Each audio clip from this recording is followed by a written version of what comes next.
Shortly about me. I'm a game designer. I mostly make board games and like street and floor games for companies with teaching purposes. So there's kind of an external purpose to the game. I also teach board game design workshops at Roskilde University. Maybe you know Roskilde Festival, but they have a university as well there. And another passion of mine is forum play. It's like kind of an interactive theater, learning theater, where you solve conflicts, and very, very interesting. And I work with games since 2006, and I've now started to work under the name of Simon Says. It's an upcoming company. You can guess who's the boss in that company.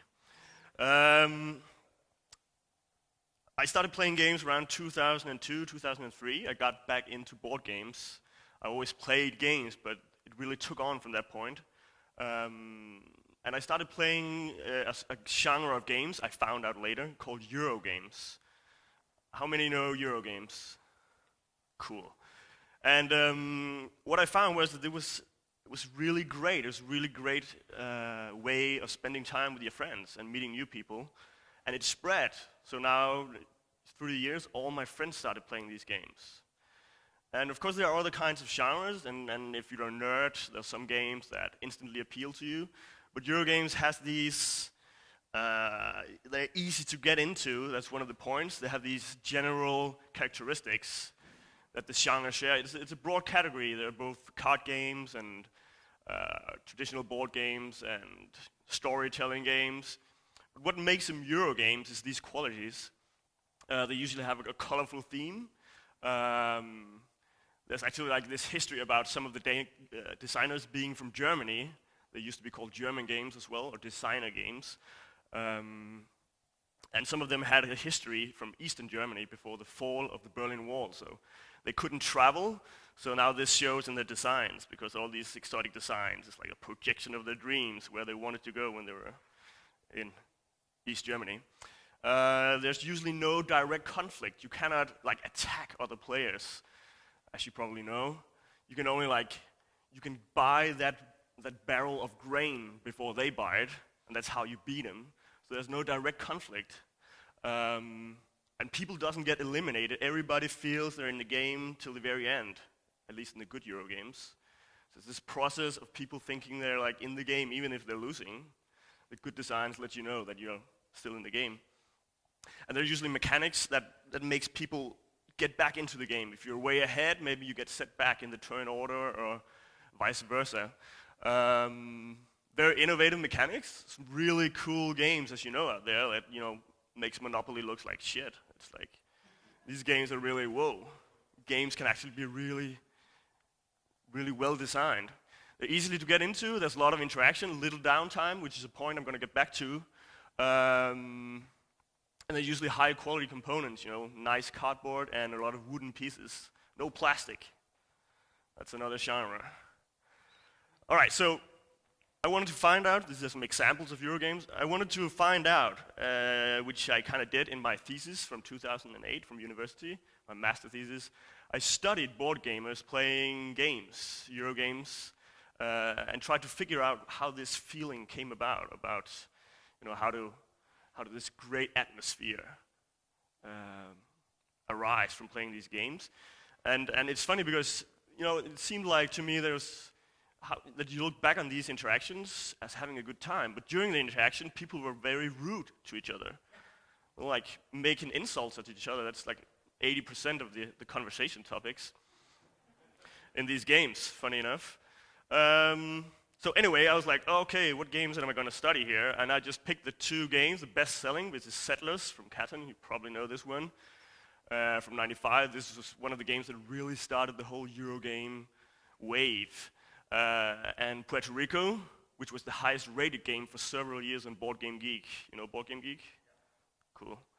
If not, check it out. So I started studying these games, and it's funny, if some of you work with games, there are no real, or at least at that time, there are no real, you have to put together your own theories and methods. And I use something called frame theory from social sciences, which is, it's a broad category of concepts where you kind of look at human interaction as being framed. And basically means like in every situation, you have like several roles that you play. For example, you could be a doctor in a hospital, and you can be somebody's boss, you can be their colleague, and you can be their friend, and you can even have like a local situation where you're actually, debating something or operating on a patient. So you have all these frames of reference, and these frames are also a way of communicating from. You speak from a certain frame. And in this case, it's very interesting because you either speak as, get to that right here, like the two frames in board games that are very interesting to us. You're there as a player. You're interacting in the game and you follow the rules. And as you know, you submit to these rules. You have this ludic attitude where you say, okay, these rules may be silly, like golf. It's a classic example. Why do we play golf? It's a weird game. Why hit this ball and try to put it in a small hole? But we accept the rules, and when we accept the rules, it gets exciting to us. We play by the rules. And that's the game, and that's where we are the players. And then we have a broader context called the participation, the social gathering of meeting some people in a social interaction. So the game is kind of a sub-frame from this social interaction. One more thing about frame theory is very basic to human interaction. There's this classic example from a sociologist called Gregory Bateson, and he watches monkeys play. And it's like dogs playing as well, and they fight. Mammals always fight, just like kids. But they pull their punches. They don't actually bite because they have this play frame superimposed that is just play. It may be training for serious stuff, but it's but they know it, and they both know it. Sometimes it gets serious, just like football matches when there's a riot or something. Sometimes the frames melt together. You cannot keep them apart. So, but these frames are also like in poetry and in metaphors and stuff. It's very basic to enjoyment, like irony. If I say, oh yeah, I really like your haircut today. Nice. You're very well aware that I'm using irony, but maybe if I said that to a person from a different culture, this wouldn't be taken well. It would be an insult. Maybe it still was actually, but you see, there's two frames. I say something, but there's another meta-communicative frame that says I'm using irony. All right, cool. These two frames are very conflicting. There's a lot of friction between these frames because usually people want to get along. That's what we want to do in the social gathering, but in the game, we want to kill each other. And that's very essential. There's a lot of friction between these two frames. Now, the behavior and the way we talk and feel when we are in these frames, they're kind of superimposed. But what I found out is that the gamers, they switch between the frames. I studied the conversation of the players. And when you're in the play frame, or in the game frame, we can call it, there's a lot of tension. Because you're usually talking from inside the game. You are in-game. And you usually verbalize the game. People sit talking to themselves when they take their turn. You probably know this. Yeah, I guess I'm gonna put that one there, and I'm gonna buy these. So they verbalize the game mechanics. There's a lot of tension also because people are waiting for you. They are suffering from downtime while you are taking your turn, and people often have this. They feel like they're being watched, and they make these comments like, "Yeah, I'm just thinking here. I'm gonna make my move soon." And they have this feeling of tension. And also shows in the body language, people are usually like doing this when they're making their move. And all the while, all the others are usually, they can be in the game, but they usually they jump, I found out, to the other frame, and they talk about completely non-game related stuff. I'm going to show you an example. We call this frame shifting or frame switching. You jump between the frames. And this is very essential for the experience of fun, as I'll get to in a moment. But I'm going to do an example, which we're going to go through very fast. Can you read this? This is like, I did some field studies, and this is from a game of Puerto Rico. And this shows the frame switching in the language, in the talks, in the conversation of the players. I will get back to the red spots. This is where there's like a switch to another frame. This is the gummy bear incident, because a bowl of gummy bears kind of triggers the frame switching. We also call that by plays, when you're actually, when you're in the game and then you talk about something completely different, and this by play can go on while some people are like in the outer frame and out of the game, and some people are in the game at the same time. It shows here. So we have Hannah, John, Peter, and Lars. They are playing Puerto Rico, and it's John's turn, which Hannah verbalizes. This is a normal thing. When you want to get back in-game, you verbalize the mechanics. And people are like, all right, let's get back to the game. So Hannah says, yeah, now it's John's turn. I'm going to try and reenact this to the best of my efforts. Now it's John's turn. Are you going to buy anything? John goes, yeah, I have 2 and 1 discount. That's 3 in that row there. And he makes these pauses. He's obviously thinking he is in-game. And then Peter says, can I have a gummy bear? It's not really game-related, is it? So this is like, he starts like a discourse of something completely different from the game. Gummy bear discourse. John says, yes. So Hannah passes the ball with gummy bears to Peter.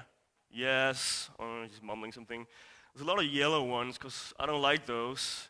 And John goes, yeah, take the yellow ones. Well, Hannah doesn't eat those. I don't eat them, I eat the rest. Like completely, like the conversation is really lazy, but human conversation is like this when you transcribe it. All right, and Lars goes, well, actually there's almost none left, except for a few red ones that are worth eating. And then John tries to get back in game. He's distracted. He's actually taking his turn now, and he goes, yeah, and mumbling is, or going, you will experience this if people tell you a rude joke, for example. You'll go, was that funny? And that's because there's a conflict between frames. Like, you're like, how am I gonna interpret this? Was this irony? And it's the same thing here. He's trying to like get back in game and switch into the game mode. All right, cool. And then there was 2 groups playing. There was another group, a woman called Karen, and she says from the other table, oh, you guys want some of ours. There you go, and she passes the ball. And John goes, yeah, well, it's no thanks. Now they all don't want any gummy bears for some reason. This is also pretty interesting because it shows, even though they have this gummy bear talk, it's still in their social gathering, so they're actually not really interested in gummy bears from another game group, which shows like another layer. There's like a conflict of an even greater frame here. And they're mumbling, and Peter he starts a discussion with the other table. You don't care about the colors over there? And they're kind of in their own group as well, so they're like, we don't care about gummy bears. Pretty laconic. All right. So then something happens. John, he takes this new ball from the other table. Yeah, you better pass this to Hannah so she can get the red ones. I don't want any. Are you gonna build something? So now we go from the gummy bear talk back to the game. And she's stuttering again. She's trying to switch frames. And then John goes, yeah, you got a better stomach for them than Hannah. He switches back again, and Lars goes, no, they're not really good for me at all. This mumbling, and then there's kind of a joke. Hannah goes, yeah, you're afraid of Creutzfeldt disease? Creutzfeldt, yeah. And then John tries again to get back into frame. He goes, did you build anything yet? So he's so confused now that he forgets it's actually his turn. So he asks Lars, who had the previous turn, like, did you build anything? And then Hannah laughs at him, and he defends himself, and he goes, yeah, I just have to go back in the game, all this chit-chat. And then he goes, I had 2 money plus 1. Lars concludes the sentence, yeah, that's 3. And he goes, I can't afford what I want. I know the feeling. This is what they actually said. And it's kind of funny, you also verbalize the frames as being in and out of game. He says, I have to get back in the game. You know, he sits at the game, but it's a metaphor, like, of these being in and out of game. So this is kind of an example about switching back and forth, and not all players are like either in game or out of game. what I found out is that players can switch, and there's a pattern to the switching between the frames. And some can be in-game, and some can be out-of-game. This is kind of what you can call a flood out. That's what the sociologist Erving Goffman, if you know him, he calls it, when everybody sort of like goes away from what's the focus of this social gathering and start talking about something completely different. But there's also these small like transformations in the frame. For example, in Settlers, there's maybe this bantering where you trade, and people are like, I have sheep, I need wood. Anybody have wood? Yeah, I have wood, but I need iron. And an example of this was from another transcript was like, people started using the language of the play frame to make fun of it, like, I got coffee, I need milk. Anybody got milk? And this is like a transformation. It's kind of in-game, but it's bordering to like becoming something else. Questions later. I got so much to say. I have to say it real fast. All right, keep that in mind. Just a few examples. This is some old pictures from 2008, demonstrating like, of course there are nuances, and this is not always how it is. If you're really on top, you can lean back and be in the game. But generally, people are like in a closed, protective body position, maybe nervously touching their nose or their ear, which is a classic like, when you feel a bit insecure in the situation. And that's when people take their turn when they're in game. And usually there will be like other postures for people who are like, it's very classic. After people made a move or made a bad move, they would like go out of game and comment on their own bad luck, or be like, I'm not gonna win this game, shit. Or just, being completely indifferent. Okay, so this is an interesting graph, a bit difficult to read maybe, but this is actually another situation, but it's the same concept. This is based on players. You have like an abstraction of the players. You have yellow, green, red, and blue player, and I try to like rate the conversation after how much game-related it was, or how game-related it was. And down in the red field, when it's close to the bottom, you have like the green player has a graph, and you have time along the x-axis, and this is how the conversation goes. And the further it goes up, the more non-game related the content of the conversation is. And you can see there's these bumps. It goes every time a player takes its turn, which is marked by that player at the bottom. There's usually like a drastic fall, because everybody gets back into game. That's when you roll the dice in Settlers. Even the sound of the dice make people like wake up and get back into the game. Not always though. You can see there are some who maybe like are still out of game, even though somebody else take their turn. But what is interesting, in conversation theory, you have this called turn taking. If you have a social interaction, a conversation between people, you take turns. And if you're with somebody who talks too much, the conversation becomes boring, because he's not obeying the rules of turn taking. You have to take turns, otherwise the interaction will lose kind of its geist.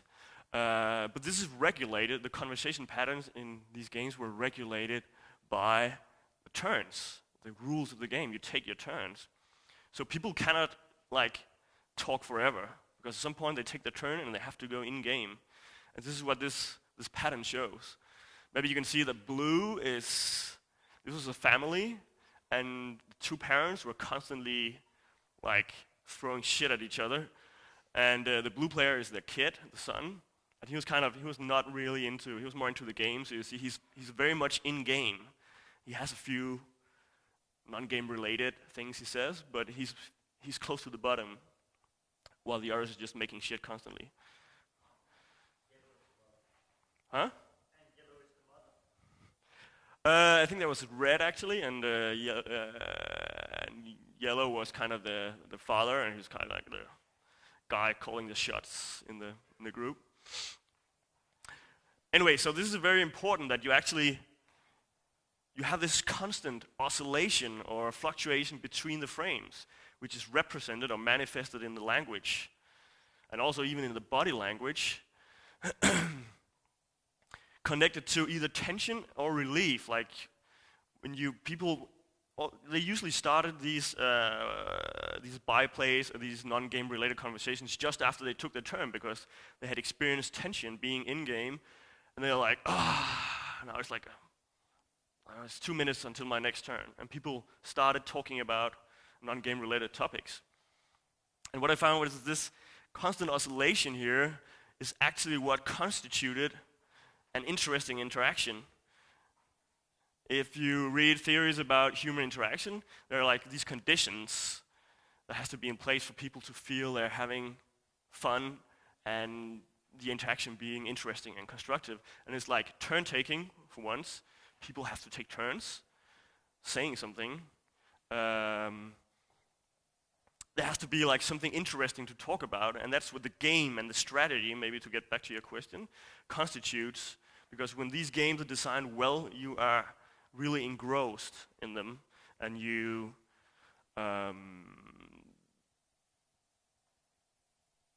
they keep your attention very well, and people cannot be eliminated and fall out. They have to get back in the game constantly. So you have this focus, which is a very important point of human interaction as well, interesting interactions. And then you have this, there has to be back and forth. There has to be like this walking on the line of things not getting boring, not getting too agitated. And this is actually what the game, with little downtime, constitutes. It takes care that people are constantly activated and put in the game and out of the game. It's a bit different actually, because in a conversation, you want to say something. You're waiting for something to say, like, when is my turn talking? But in the game, it's the opposite around. It forces you to like actually go out of the social conversation and into the game, which is not a very comfortable place to be. This is also like the definition of fun in a lot of ways. Fun being like not necessarily the activity itself, which can be quite stressing and contain a lot of hardship, but it is more the experience of going out of and watching the fun from outside. Like if you climb a mountain, you're more in flow maybe, but afterwards you'll look back at the experience as a lot of fun. All right, how much time do I have left? 2 minutes? Cool.